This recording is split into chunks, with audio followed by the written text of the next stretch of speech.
Hello friends, welcome to my channel. இன்றைக்கி நம்ம எதை பற்றி பார்க்க போகிறோம் அப்படின்னா கெமிஸ்ட்ரியோட பேசிக்ஸ் பற்றி தான் பார்க்க போகிறோம். அதுக்கு முன்னாடி நம்ம சேனலை சப்ஸ்கிரைப் பண்ணாதவங்க சப்ஸ்கிரைப் பண்ணிக்கோங்க, கூட இருக்கிற பெல் ஐக்கானையும் கிளிக் பண்ணிக்கோங்க. கெமிஸ்ட்ரி அப்படின்னா it is a part of science அப்படின்னு சொல்கிறாங்க. ஏன் இதை பார்ட் ஆஃப் சயின்ஸ் அப்படின்னு சொல்கிறாங்கன்னா, சயின்ஸை வந்து டீட்டெயிலாக படிக்கிறதுக்காக 3 பார்ட்டாக பிரிச்சிருக்காங்க. ஃபிசிக்ஸ், கெமிஸ்ட்ரி, பயாலஜின்னு 3 பார்ட்டாக பிரிச்சிருக்காங்க.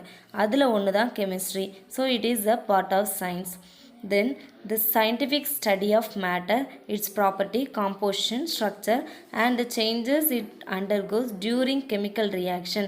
For example, வாட்டரை வந்து நம்ம ஒரு மேட்டரை எடுத்துக்கிட்டோம் அப்படின்னா அதோட பண்புகள் என்ன, அது எவ்வளோ அமௌண்ட் இருக்கும், அதோட அமைப்பு எப்படி இருக்கும், அது கெமிக்கல் ரியாக்ஷன் அப்போது எந்த மாதிரி மாற்றங்கள் அதில் ஏற்படும் அப்படிங்கிறத பற்றி டீட்டெயிலாக கெமிஸ்ட்ரியில் வந்து நம்ம படிக்கலாம்.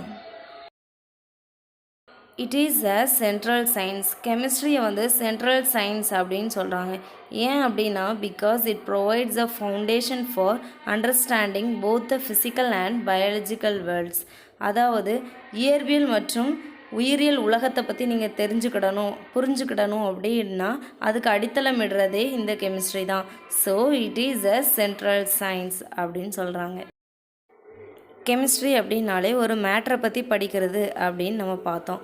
ஸோ ஸ்டேட்ஸ் ஆஃப் மேட்ரை பற்றி தெரிஞ்சுக்கிட வேண்டியதும் ரொம்பவே அவசியம். மேட்டர்ஸ் வந்து 4 ஸ்டேட்ஸில் இருக்குது. ஒன்று வந்து சாலிட், அப்புறம் லிக்விட், அப்புறம் கேஸ், அப்புறம் பிளாஸ்மா, இப்படி 4 ஸ்டேட்ஸாக இருக்குது.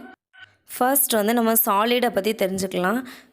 Solid have a defined shape and volume with particles tightly fact in a fixed arrangement.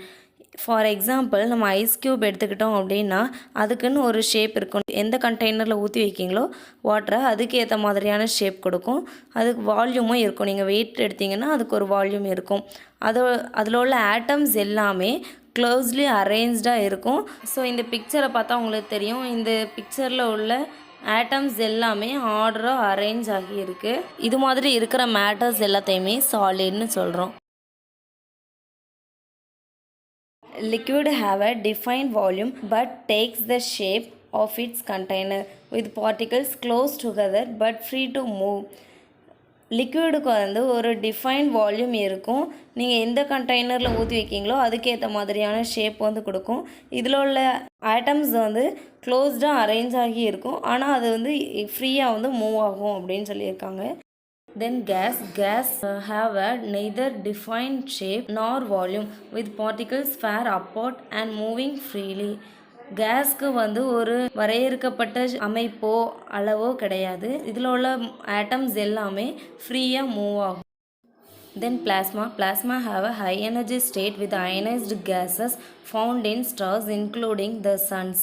Plasma அப்படின்னா அயனைஸ்டு கேஸ் வந்து ஹை எனர்ஜி ஸ்டேட்டில் இருக்கும். இது எதுலலாம் இருக்கும் அப்படின்னா ஸ்டார்ஸ்லேயும் சன்ஸ்லேயும் தான் இந்த மாதிரி ஒரு ஸ்டேட் வந்து காணப்படும் அப்படின்னு சொல்கிறாங்க. அடுத்ததாக கெமிஸ்ட்ரியில் உள்ள இம்பார்ட்டண்ட் பிரான்ச்சஸ் பற்றி பார்க்க போகிறோம்.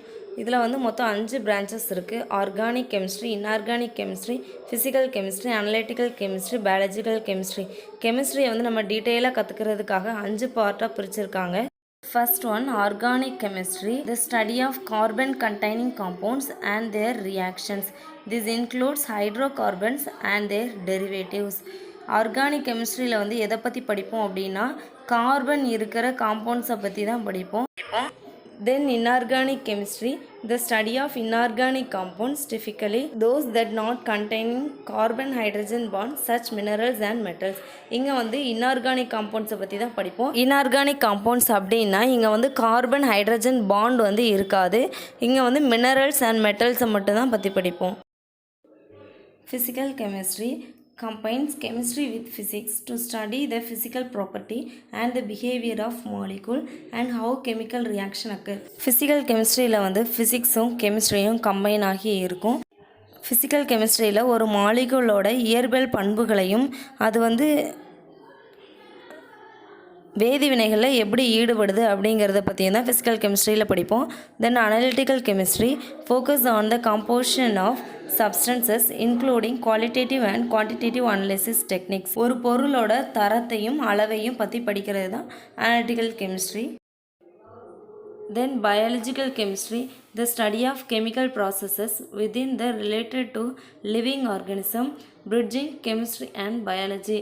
பயாலஜிக்கல் கெமிஸ்ட்ரியில் வந்து எதை பற்றி படிப்போம் அப்படின்னா லிவிங் ஆர்கனிசமில் என்ன மாதிரியான கெமிக்கல் ரியாக்ஷன் வந்து நடக்கு அப்படிங்கிறத பற்றி தான் படிப்போம். இந்த வீடியோ உங்களுக்கு பிடிச்சிருந்ததுன்னா லைக் பண்ணுங்கள், ஷேர் பண்ணுங்கள், கமெண்ட் பண்ணுங்கள், மறக்காமல் நம்ம சேனலை சப்ஸ்கிரைப் பண்ணிடுங்க.